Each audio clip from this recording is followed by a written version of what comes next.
check in with our good friend from 247Sports.com, Chris Hummer, the national college football writer for 247Sports.com. Chris, are you more excited about this Alabama-Clemson 4 than apparently the rest of the country and really the locals out there in the Bay Area? Not a lot of buzz out there, Chris, as we get ready to head west. I think I'm a bit more excited than those out on the West Coast. But, yeah, I'm super pumped. Give me part 4 all day. These are the 2 best teams in the country, and I think it'll be a hell of a game. Californians probably have other things to do, but I think the large majority of the country will be paying attention. Yeah, they'll probably be doing hot yoga or something, during the game. It kicks off at 5 o'clock, local time out there on Monday. So what did we learn? Did we learn anything from this bowl season? Is there anything relevant that we can place to the argument of, well, we need to go to 8 teams or we need to stick to 4, or heck, for that matter, we were fine with 2. Did we learn anything in that regard here in the bowl season, in your opinion, Chris? Personally, I've always been a 4 or 6 guy. I think 8 is completely unnecessary, so maybe I'm a bit biased, but I would say this bowl season kind of supported that idea. I think you saw UCF get beat by LSU by a pretty significant margin. UCF, that team, would not have hung with Alabama or Clemson. You saw Georgia lose to Texas, and you can say whatever you want about motivation or DeAndre Baker skipping that game. Georgia plainly got outplayed and got out-physicaled. That team had its shot against Alabama the first time around. It didn't get in, and they shouldn't have been in. And then you saw Notre Dame and Oklahoma, 2 teams that really had strong arguments to be there, and I'm perfectly fine with how the committee kind of shook that out, but neither one of those teams was ready to play with Clemson and Alabama. And while I think the 4-team system is really great, I think we have some mistakes sometimes in identifying the top 2 teams. We saw that in 2014 with Ohio State making that run that it did. But generally, the 4-team system gets the right 2 teams in the national championship game.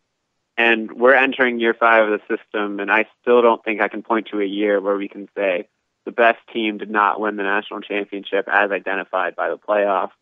And until that happens, and until some team we left out at 5 or 6 can really claim that it deserved to be in, I don't really see the argument for expanding to 4 or expanding past 4 or 6, because it would simply water down the regular season, and I think it would ultimately harm the teams that deserve to be there the most.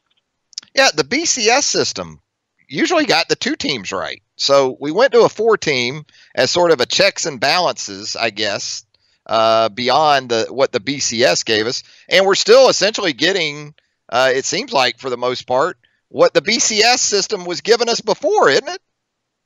Yeah, 100%. Like we would have, I think probably 50% of us picked Clemson, Alabama at the beginning of the year, and that's exactly what we're getting. And the BCS would have given us Clemson, Alabama this year. Maybe it would have looked a little different last year with Georgia and Alabama making the national championship game. But for the most part, this 4-team system and even the BCS itself gave us the best 2 teams or the best 4 teams. And I don't really see a reason other than money or perhaps just like TV ratings that you would expand past 6 or 4 at this point, because we're not seeing that the 8-team field is deep enough to contend with the top 2 teams every year. Chris, I'm of the opinion that when it comes to college football playoff venues, we really only need 3 cities. All we need is Dallas, New Orleans, and Atlanta. And I know that flies in the face of reaching out to the West Coast and making the game truly a nationwide sort of sport and impacting things at various areas of the country. If Chris Hummer was the commissioner of college football, and you could sort of situate these games on an annual basis, what would be the legitimate candidates in terms of cities and locations to play these games? I think the 3 cities you mentioned certainly have to be in every conversation. I know I don't agree with the game being in Santa Clara. I think it's silly. I don't understand the decision. You're going to have a game in California. It needs to be at the Rose Bowl. I think there's few venues in sports that are more iconic than that, and I can think of some of college football's best moments happening in that venue. That place is a special place to be, and I'm perfectly fine with the national championship game being there. I think this year's kind of hullabaloo about it has more to do with the teams in the game being from the Southeast more than anything. in a different year, maybe we would have had a more Western team in this thing, but I just don't agree with it being in Santa Clara.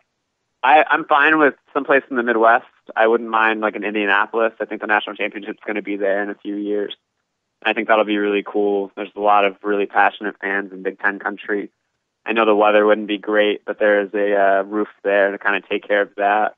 But other than that, like, I'm pretty good with how it's set up with the three cities you mentioned. I don't really think we need to get past more than a 5 or 6 venue rotation in terms of how we view this, because they're just college football venues and they're not college football venues. And I would always prefer the games take place in college football cities and in college football venues.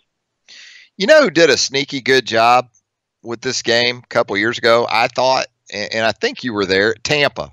I thought Tampa did okay with it for the Alabama-Clemson game there in early 2017. So I might consider Tampa on an occasion, but I'd rather be in Tampa than Miami personally, but I think I'm probably in the minority on that one.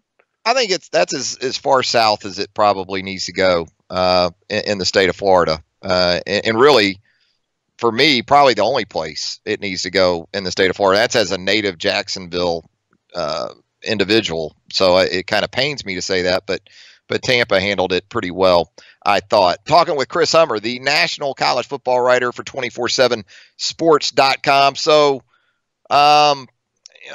we talked about this yesterday on the show. We always overreact to two things, right? When it comes to college football, we overreact to week 1 of the regular season without fail, and then we overreact to the last week, basically, the college football bowl season.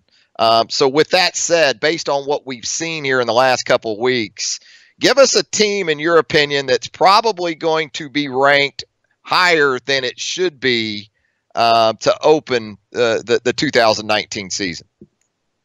I think Auburn locked that up with its demolishing of Purdue. I think Auburn's got a lot of questions, and they're losing a lot of talent heading into next season, and Gus Malzahn's on the hot seat for a reason. And that performance, while really encouraging, is just kind of a flash in the dark, in my opinion. You're losing a lot with Jarrett Stidham leaving. That defensive line is going to get ravished by the NFL draft and graduation.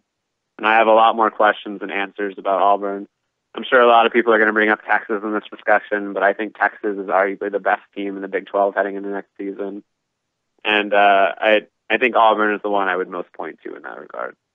Yeah, Auburn here in the last few moments, Darius Slayton, the junior wide receiver, announcing he's foregoing his senior season with the Tigers to turn pro. So there's another hit for the Auburn Tigers looking ahead to the 2019 season. As we let you go here, Chris, on a Thursday edition of Southern Fried Sports, give us your pick for Monday night, maybe how you sort of see this thing playing out as far as Alabama-Clemson 4 goes.